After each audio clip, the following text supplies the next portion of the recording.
Faly miarabantsika tsererafindray ta zao zoma maraina rombin'ny folo ny volana septambra izao sozan'andriamanitra isika fa mbola mena izao maraina izao indray fa tsika mandray ny fahasoavany alohan'ny dirantsika ny amin'ny mofinainan'io dia manasana hivavaka ry tompoandriamanitra ao dia laza haja sy voninahitra natolotra ianao menao izao tombonandro izao indray izahay mba ahafahana mandray ny fahasoavanao tianay ny andro ankehitriny indrindra izao maraina izao afanay mahatsiaro fa zanako tokoa izahay menao ny hery avozy izahay ary aoka ianao rery ihany no hofijerinay irery ihany no hofakantahaka ary ampeo izahay tondra tena ho amin'ny soratra ho masina aminaran'i Jesosy amen.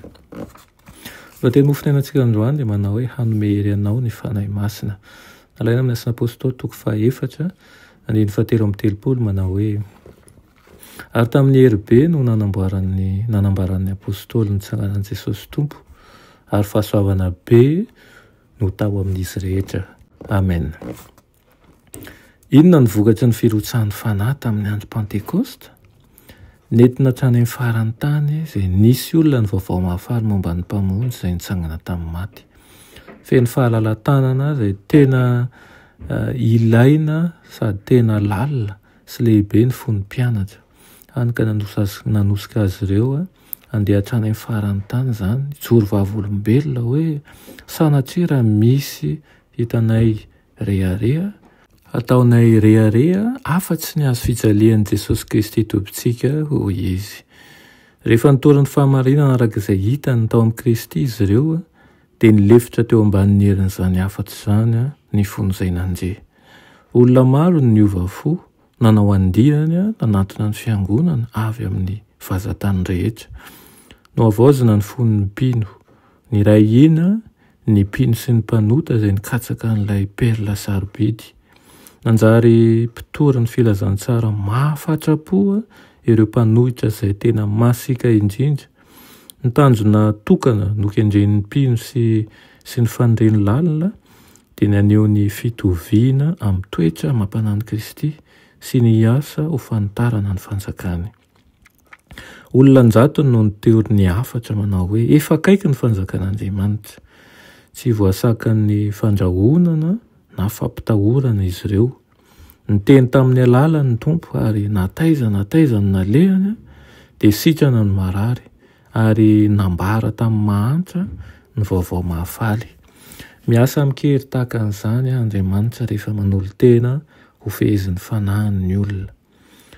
Ho antsika ankehitriny koa ny teny fikasana momba ny fanahy masina fa tsy ho an'ireo mpianatra voalohany ihany.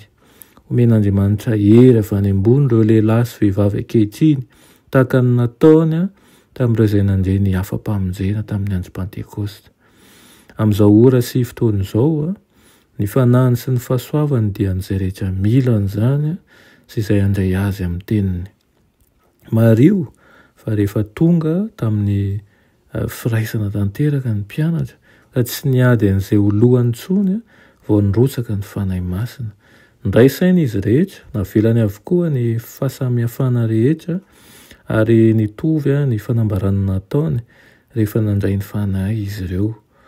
Nampientana n'ilay vondron'ny mpino manontolo ny fanahin'ilay nahafoy ny ainy mba hahavelona ny mpanota ary ny ray ina fantatry izy ireo ary nataony ambaniny izahony fa nasandrany kosa ny amin'i Jesosy Kristy Tompo rery ihany. Aoka ny ho tahaka an'izany ihany koa ny fanambintsika ankehitriny ka ho resy lahatra tanteraka isika fanatsoan'Andriamanitra hiara hiasa ary hiara hiombona mba ahafahan'ny afatra mihely faran'izay malaky ihany koa. Vavaka isika. Ry Tompoandriamanitra eo misaotra anao izay amin'izany toromarika menao anay izany.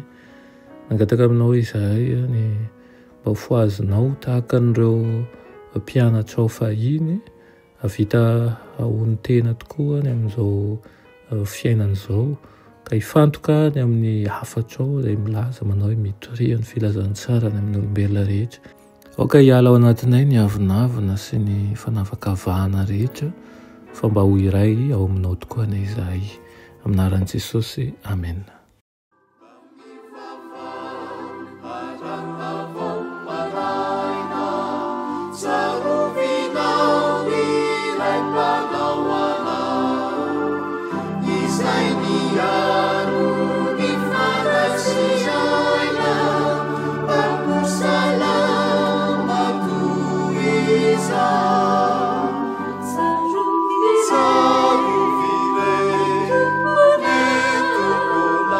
Savior.